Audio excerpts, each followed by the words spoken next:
Kembali lagi bersama gua Ilham dan gua Dewo. Kembali lagi kita di Tukar Frekuensi. Nah, kali ini nih kita bakal bahas-bahas ya masih seputar Piala Dunia karena Piala Dunia masih bergulir tentunya sampai tanggal 17 Juli ya. 19 lah. 19 Juli. Pertengahan Juli sampai minggu 3 di Juli. Nah, apalagi sekarang matchnya udah masuk ke matchday yang kedua. Matchday 2 sampai grup H hari ini. Oke. Nah, kali ini tapi kita biarin itu dulu ya. Kita tentunya bakal ada bahasan yang menarik nih untuk menarik teman-teman yang di rumah yang mau ngikutin kita terus tentang seputar Piala Dunia, dan juga ini dari sisi komersial dan bisnis ya. Ada hal menarik nih. Iya, oke. Gimana tuh? Jadi terakhir di video kita bahas soal kenapa Piala Dunia tahun ini nggak se-hype ya, even di Qatar ya. Qatar itu orang penasaran gimana negara gurun pertama kali menyelenggarakan Piala Dunia sampai dengan waktu penyelenggarannya kan dirubah nih. Yang biasanya Juni, Juli dia jadi Desember Januari, sorry. Itu musim panas berarti ya? Iya, karena di negara Asia Barat itu kalau Juni Juli itu benar-benar terik seterik-teriknya dia bisa 40 derajat. Nah lebih. Nah itu yang akhirnya digeser ke musim yang lebih dingin di akhir tahun. Nah, terakhir kan bahasan kita ini bahwasannya Amerika ini paling jago ngemas olahraga dari sisi bisnis komersial. Kelihatannya nih arahnya ke sana nih. Nah, arahannya ke situ nih, komersilnya dari secara apa nih? Kan hype-nya udah agak menurun nih. Nah, ditambah lagi dengan ini dari sisi bisnisnya ada juga. Nah, apa jangan-jangan minum di menit 22 nih? Kan ada. Jadi gini kalau bicara, coba nanti teman-teman coba lihat pemberitaan bahwasannya nilai jual ini turun nih turun ya. Jadi beberapa stasiun yang biasa megang hak siar nih, terutama dari Eropa, itu banyak yang nggak ngambil Nah itu. Jadi pertama adalah penyelenggaraannya ini kan secara waktu memang berbeda dengan Eropa. Iya, tentu. Jadi ada pertandingan-pertandingan yang disiarkan tidak sesuai dengan prime time-nya di Eropa. Terus yang kedua, dimonopoli oleh Fox Sport. Fox Sport ini kan memang gurita bisnis olahraga nih di Amerika, salah satu yang terbesar lah. Bahkan mungkin bukan memang dia yang paling besar. Nah jadi banyak pertandingan yang ditayangkan Fox Sport, terutama yang kaitannya dengan big match itu di kisaran jam 5 sore waktu Amerika sampai dengan jam 10 malam waktu Amerika. Di mana untuk kita Asia itu kan selisih 12 jam. Jadi di pagi hari ini kita nggak bisa nonton, orang kerja. Nyolong waktu kerja. Benar. Sementara di Eropa sendiri itu bisa jam 2, jam 3 pagi Nah, gimana orang mau nonton begitu? Nah, makanya berdasarkan itu hak siar turun nih. Terus yang kedua, jumlah pertandingan yang banyak jumlah pertandingan yang banyak ini kan jadi hukum ekonomi nih. Sesuatu supply yang banyak, kemungkinan harganya akan turun. Gitu. Katakanlah waktu COVID telur susah nih. Harga naik. Tapi begitu COVID kelar, telur tersedia banyak di pasaran, harga turun. Berarti kayak masker waktu itu ya? Ya, seperti masker. Sekarang masker kan juga orang 10.000 juga nggak ada yang beli gitu. Nah, jadi itu dari sisi hak siar. Nah, ada hal lain Apa tuh yang hal lainnya? Tadi Ilham udah singgung masalah water break hydration break di menit 22 ya? Menit 22. Lebih tepatnya pertengahan. Nih, jadi ada beberapa yang juga sudah bahas, nanti lihat aja kita cantumin ya linknya kita cantumin beberapa linknya. Jadi ternyata hydration break ini sebenarnya kan itu secara tidak resmi sudah berlaku di Piala Dunia 94 waktu itu di Amerika juga. Saat itu kan memang cuaca panas, Amerika memang mempengaruhi fisik pemain-pemain yang biasa main di Eropa ya. Iya. Lagi cuaca di Amerika begitu panas ya. Panas. Dan orang Eropa kan biasa main di suhu 20-an. 20-an. Pada saat di Amerika suhunya 28 derajat sampai 30 aja buat mereka tuh udah panas. Padahal di kita mah iya, biasa ngejar Metro Mini tuh. Iya. Suhu 34, 35. Kita kejar Biasa Metro aja Mini, gitu. minum es teh habis itu ya kan aman gitu ya.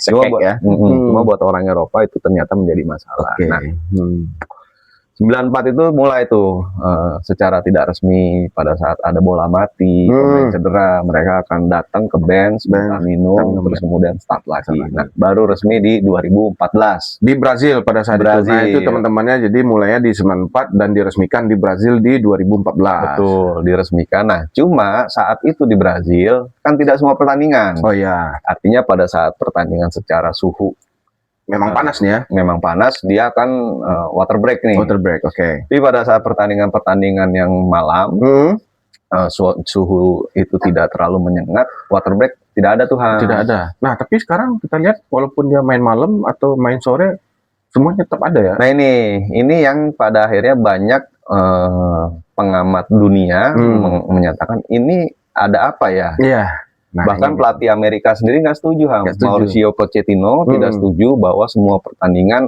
ada water break. Ada water break ya. Hanya pertandingan tertentu saja yang secara suhu memang memungkinkan untuk dilakukan water break. Van Dijk juga nggak setuju itu. Oh ya.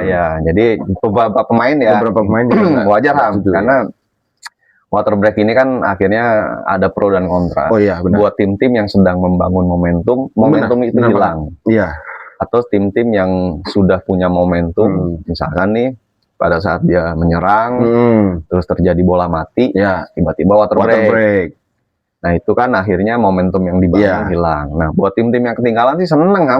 Iya, karena dia bisa lagi menyusun strategi mereka. Si pelatih akhirnya bisa mengriset lagi, mapping ulang secara strategi. Nah, jadi kontroversi water break itu lebih dikarenakan gini ini kan jadi seolah-olah sepak bola menjadi 4 babak. Ya, seperti basket, seperti American football, nah itu banyak banget. Betul. Jadi 45 dibagi 2 dengan durasi 3 menit water break. Itu mirip sama basket, mirip sama American football. Oh, karena rumahnya ini Amerika. Persis seperti yang kita bahas di video kemarin. Tonton ya videonya kita nanti. Jadi di situ kan saya bahas ini komersil dan ternyata memang benar setiap jeda itu ternyata dipakai untuk iklan. Oke. Nah ini korelasinya kemana? Tadi hak siar yang nggak banyak beli di Eropa, biasanya berani mereka dengan harga-harga tinggi, akhirnya hak siar turun nih secara hak siar turun loh. Coba dicari faktanya, secara hak siar turun. Cuma secara iklan, satu iklan itu mau tahu berapa? Berapa? Lebih mahal dari nilainya Persija. Oh ya, menurut Starting 11 Story nanti kita cantumin juga. Jadi hak siar iklan itu bisa 8 juta dolar. 8 juta dolar itu kan kalau kita kurskan, itu udah 120-an miliar. Parah banget. Sementara untuk satu iklan. Sementara value-nya Persija cuma 112 miliar. Jadi satu orang daripada buang duit iklan mending beli Persija satu. Iya. Kalau dia bisa sepanjang 40 hari naruh iklan, berarti kan 40 kali 8 juta itu 300 juta. Itu bisa beli 10 sampai 40 Persija mungkin, atau satu klub Indonesia, Liga Indonesia dibeli aja punya dia semua itu. Itu yang termahal Persija ya. Kalau di bawah-bawahnya kan pasti lebih murah. Nah, jadi dengan 3 menit water break kali 8 juta dolar tadi kan udah kebayang 32 atau 8 kali 6 48 juta dolar. Itu udah tetean mungkin ya. Udah nyentuh hampir stek itu. Berarti sekarang water break ini sebenarnya saya lihat dari sisi pro-nya ya. Carlo Ancelotti Didier Deschamps juga pelatih Prancis juga dia mendukung akan hal ini. Nah, kan tapi kita lihat dari sisi negatifnya ya gitu, momentum tadi, momentum bisa hilang. Nah, ini terjadi juga ini kan kalau kita lihat di sisi e-sport ya, e-sport itu ibaratnya meta-pause namanya. Meta-pause. Oh ini nih, Ilham nih cukup lama nih di e-sport nih. E-sport, makanya masih nyambung lah ya. Jadi di pause dulu, nah momentum hilang, ya udah orang-orang bakal kelabakan dengan strategi mereka. Nah, apalagi nih Om yang bakal dari sisi komersilnya. Nah, untuk partai final, ini ternyata ada showcase nih, beberapa artis-artis dunia itu akan tampil tanpa bayaran. Kenapa? Kok bisa? Bisa, Ham. Piala Dunia Qatar itu final ya, kita bicara, itu final, ditonton 600 juta lebih, Ham. 600 juta lebih penonton di semua dunia. Di dunia melalui platform apapun, baik yang televisi satelit, televisi nasional maupun yang media-media sosial. Oh, itu baru digital ya? Digital. Oh, digital aja udah 600 juta. Total ya, sorry. Total. Plus dengan yang di venue ya. Yang datang di venue. Tapi kan yang di venue paling berapa puluh ribu sih, Ham. Sisanya kan around the world via tayangan. Itu teman-teman ya.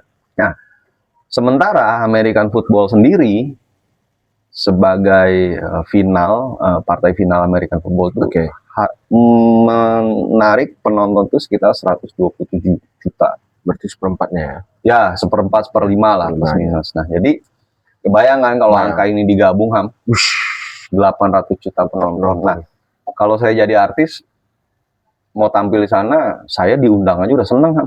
Oh iya, lagi minta bayaran, kenapa? Yang nonton saya 800 juta orang. Oh iya.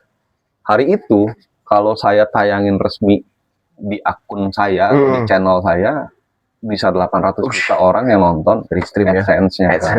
Iya, itu dia. Nggak perlu dibayar sama negara, iklan dari YouTube jalan, subscriber mungkin nambah. Nah, itu dia tuh. Nah, itu yang berikutnya, Ham. Jadi memang ada 3 kontroversi lah ya. Pertama adalah water break, kedua kemasan Piala Dunianya seperti di final. Yang terakhir adalah masalah jam tayang. Walaupun secara total FIFA sudah memprediksi pendapatan mereka tahun ini naik, Ham, 50% dari Qatar. Qatar itu kan sekitar 5 miliaran dolar ya. Nah, kalau 50%-nya berarti kan sekitar 7,5 sampai dengan 8,1 miliar dolar. Banyak banget. Itu potensi yang bisa diraup. Makanya nggak heran ditunjuknya Amerika ini mungkin ya tadi, Ham, sekarang kita ngelihat dampaknya ke pertandingan itu sendiri. Saya nggak melihat satu antusias yang gimana ya seperti Qatar 2022. Kalau saya pribadi ngelihat Piala Dunia terasik buat saya itu sampai dengan 2010, Ham. Itu benar-benar secara hype Piala Dunia banget. Iya. Dan juga kalau menurut saya, kalau hype untuk Piala Dunia 2002 sama 2006, nah itu yang paling hype. Sisanya ya udah biasa aja gitu. Mulai dari 2018, 2022 sampai sekarang pun juga dengan format yang berganti-ganti, dengan banyaknya ketentuan dan banyaknya komersil yang berada di sini. Jadi antusias untuk hype-nya sendiri ya juga berbeda. Iya, jadi gini. Apalagi juga pemain-pemain yang sekarang tuh nggak ada yang sekelas kayak Ronaldo, Messi. Iya, jadi ya itu juga pernah kita bahas ya. Video pertama kita ya waktu itu. Everyone mau jadi Pele, everyone mau jadi Maradona. After itu semua pemain tidak ada yang secara dominan itu melampaui mereka berdua. Satu julukan The King, satu julukannya tangan Tuhan. Nah, ini juga dipengaruhi dari Presiden FIFA sendiri, Ham. Jadi waktu zamannya Presiden FIFA sebelum Sepp Blatter si Joao Havelange ya, setahu saya, dia itu memang mementingkan kualitas turnamennya sendiri. Kemudian terkena kasus korupsi, digantikanlah oleh Sepp Blatter. Sepp Blatter itu masih juga mementingkan kualitas event sendiri. Contoh waktu Sepp Blatter ditodong oleh Real Madrid, presiden Real Madrid saat itu untuk menggelar Super League ya. Itu dengan tegas Sepp Blatter menolak. Jadi Sepp Blatter menjaga banget bahwa Piala Dunia ini event yang memang sakral menurut Sepp Blatter. Iya, benar. Terbukti setelah diganti, ini kan banyak negara yang kecewa, Ham. Ya, termasuk salah satunya negara pencipta Inggris ya. Itu kecewa dengan keputusan FIFA yang menunjuk tuan-tuan rumah Piala Dunia itu kok tidak dalam tanda petik tidak kredibel banget gitu. Itu dia. Gitu. Nah, jadi memang dampaknya sampai dengan hari ini Piala Dunia 2026 ini secara hype menurut saya kurang. Iya, apalagi kalau kita berbicara tentang 2030 nanti ya. Itu bakal berubah-ubah lagi secara ini. Nah, itulah ya teman-teman ya, ini sepenggal dari info komersial seputar Piala Dunia tentang secara bisnis ya. Nah, ini kalau secara bisnis ada lagi nih Om sebenarnya. Apa nih Ham? Coba misalnya kan kita melihat ya kontras banget nih sekarang di lapangan bola tuh. Lapangan bola, iya kan. Kalau kontras berarti hubungannya warna. Nah, warna ini sepatu lah ya. Sepatu. Nah, iya benar-benar tuh. Merek-merek merek-merek yang udah mendunia tuh mereka memasak warna yang sama nih. Warna pink. Karena kan kontras banget sama hijau kan. Ya. Nah, apakah ini ada kaitannya sama awareness mereka atau meningkatin brandnya apa gimana? Kan? Ya. Nah, sejauh ini gimana nih Om? Jadi gini, dulu sepatu itu Piala Dunia didesain warna hitam. Hitam itu melambang tahun dari awal lah ya. Dari awal Piala Dunia itu sudah hitam ya. Terus kemudian Adidas masuk menjadi brand resmi, sponsor resmi itu hitam. Kenapa hitam? Hitam itu melambangkan satu kedisiplinan. Iya benar. Jadi sebegitunya Eropa melihat aspek nggak cuma dari sisi sportnya saja, tapi secara psikologikalnya juga dilihat. Nah, saya melihat gini, pink sebenarnya memang awalnya warna laki-laki Ham. Iya. Dulunya tuh warna untuk laki-laki, bukan perempuan. Jadi ini nanti teman-teman boleh neliti, karena saya sendiri sudah baca. Bahwasannya awalnya warna pink itu memang buat laki-laki. Kalaupun sekarang banyak menggunakan warna pink, wajar. Karena memang warna laki-laki awalnya. Bukan warna perempuan, bukan feminine color. Nah, sekarang ini zaman AI, Ham. AI teknologi. Perjalanan sepatu itu berwarna-warni. Pencetus pertamanya kan waktu Ronaldo 98, Ham. 98, ya. Dia salah satu pemain dengan nilai jual yang cukup tinggi pada saat itu 98, apalagi lawannya Prancis pada saat itu. Di Nike ada Ronaldo, di Adidas ada banyak pemain yang salah satunya adalah Zinedine Zidane. Zidane ya, Ronaldo sebagai maestronya. Nah, setelah itu kan era sepatu bola ini sudah mulai banyak mengalami perkembangan dari sisi warna. Kita bahas warna aja yang lain. Warna. Nah, dari 98 sampai hari ini kan berarti kurang lebih 28 tahun ya evolusi sepatu ya. Dan sekarang zaman sudah canggih dengan adanya AI ini mulai membaca nih sepatu yang memang bisa memberikan tadi kalau bahasanya Ilham tadi awareness atau mungkin kontras lapangan sama efeknya emosional, psikologi juga. Nah, jadi AI membaca bahwa yang kontras itu adalah pink. Terbukti dipakai sekarang ya, dipakai di lapangan, mata kita itu tertuju ke sepatu. Nah, ini adalah salah satu campaign ya teman-teman ya, campaign dari beberapa brand besar yang ada di dunia untuk meningkatkan awareness mereka dan juga untuk untuk orang-orang bisa beli produknya mereka. Apakah ini kan juga ada hubungan sama hype 2026 ya, Piala Dunia ini. Betul. Dan otomatis para pemain bola yang ada di belahan dunia manapun itu bakal tertuju pada sepatunya dan mereka juga bisa beli sepatu warna Dan yang satu lagi itu.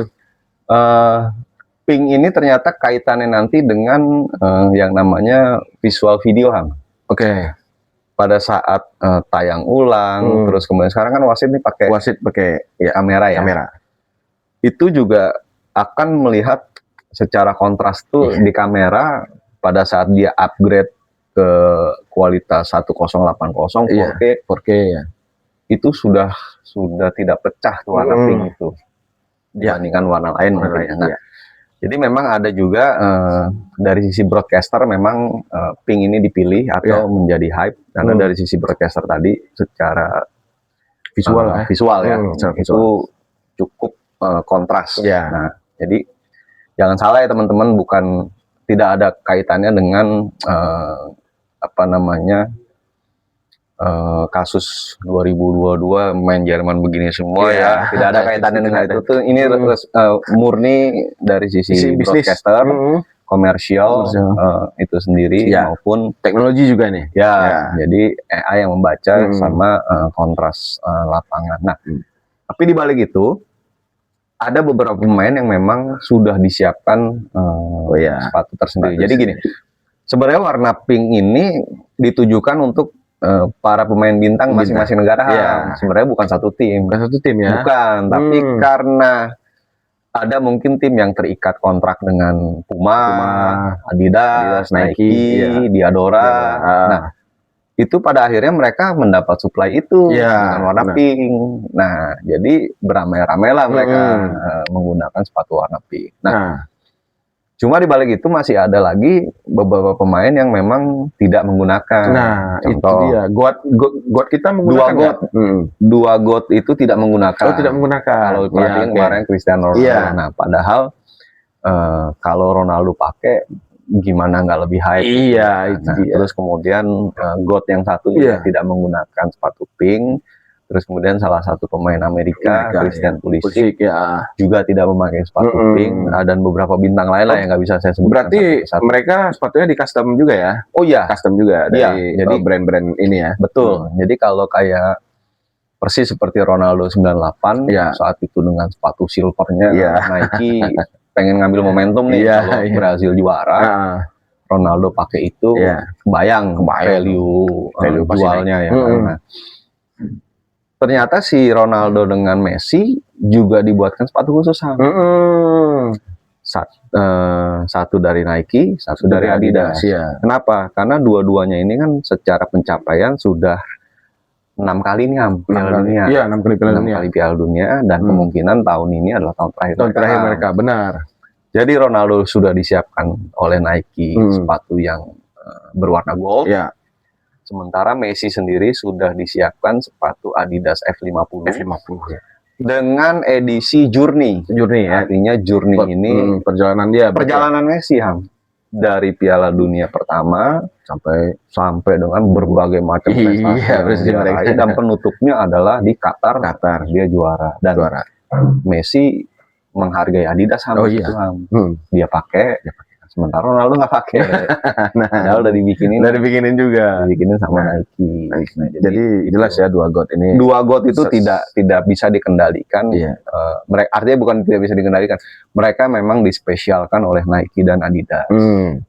Nah, itulah teman-teman ya sepenggal dari putaran Piala Dunia dari sisi komersial, bisnis, teknologi, outfit dan lain-lain. Nah, jadi menurut teman-teman nih, gimana apakah Piala Dunia saat ini hype atau enggak, dan juga dari sisi bisnisnya kayak gimana? Nah, silahkan nanti tulis di kolom komentar aja ya. Masing-masing punya pendapat. Kalau masing-masing menganggap gue sama Ilham sotoy, nggak apa-apa. Punya pendapat. Kalau Ilham sendiri gimana ngeliat Piala Dunia tahun ini? Kalau tahun ini sebenarnya ya kalau dibilang hype sih kurang.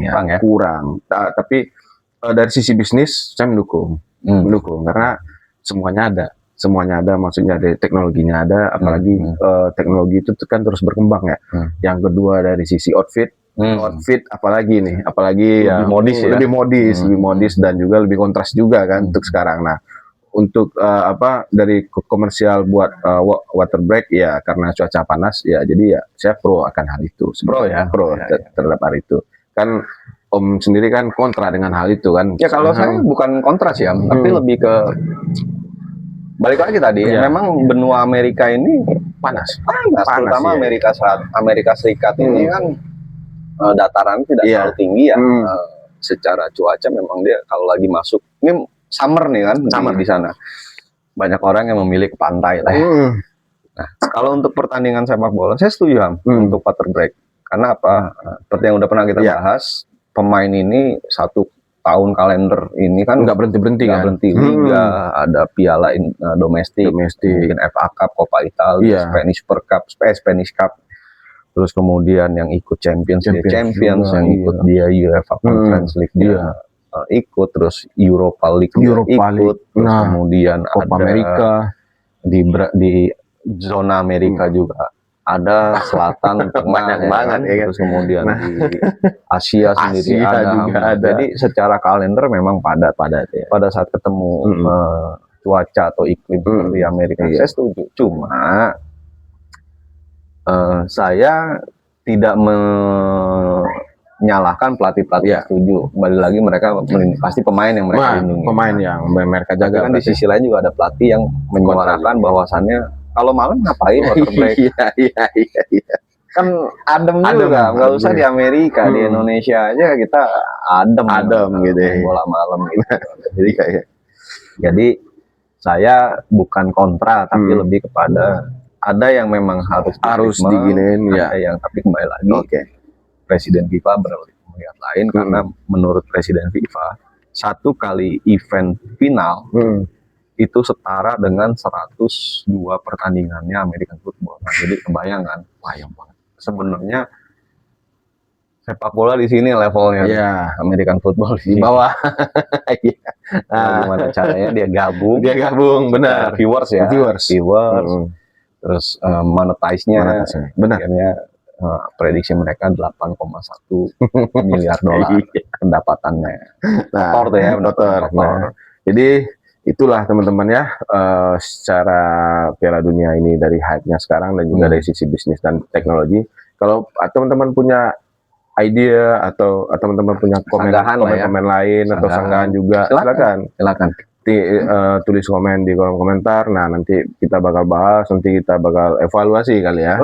Evaluasi dan juga itu juga bakal kita dapat feedback lah dari kalau ada feedback yang memang ini sesuai dengan tema yang kita bawa, kita pasti akan disclaimer di video berikut. Pasti kita disclaimer, benar gitu. Nah, dan juga sepanjang Piala Dunia kita bakal bahas banyak seputar match day, sistem gugur ya, babak gugur di 32 besar, nanti timnya bakal siapa aja, dan stadion pilihan juga, stadion pilihan juga, dan juga ada beberapa ramalan dari biasanya hype juga dari Joakim Clement. Nah, itu nanti kita bakal bahas di video berikutnya. Kalau 2010 kan ada si Gurita. Sekarang ada Joakim Clement dengan dari dia melihat dari sisi yang ekonomi. Nanti kita bahas ya teman-teman. Kita juga lupa bahas Ronaldo yang dibully. Tapi kita tunggu di pertandingan kedua ya. Apakah Ronaldo ada perubahan atau tidak? Apakah dia dicadangkan? Karena terakhir di Qatar ya. Setelah Ronaldo dicadangkan, itu pelatihnya nggak lama disuruh mundur. Nah, itu dia.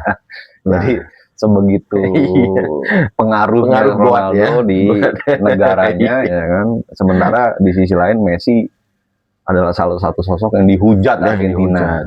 Padahal keduanya sama-sama waktu itu belum meraih Piala Dunia di Qatar itu. Tapi Messi sudah diteriakin mundur. Nah, itu kamu nggak setara dengan Maradona. Nah, jadi gitu teman-teman ya. Banyak hal yang bakal kita kupas, banyak hal juga yang bakal kita bahas, termasuk nanti kita melihat Ronaldo di matchday yang kedua, gimana mainnya, apakah dia siapa ya matchday 2? Matchday 2 coba dilihat dulu. Coba kita lihat dulu.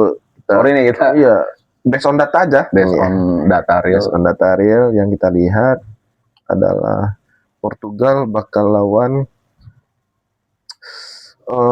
Uzbekistan. Itu jangan-jangan Ronaldo ntar dijagetin. Bukan. Gimana? di toilet lah. Kan kejadian anak yang sekarang nggak begitu, apapun makan di restoran, toilet jadi deh anaknya sekarang. Nah, Intermezzo dikit. Ya, teman-teman kalau mau kasih ide, Bang, bahas ini dong, Bang. Iya. Kita akan bahas yang terkait Piala Dunia. Gitu. Nah, gitu teman-teman ya. Nantikan kita di video selanjutnya bersama gua Ilham Dan gua Dewo. selama kita di Tukar Frekuensi. Bye.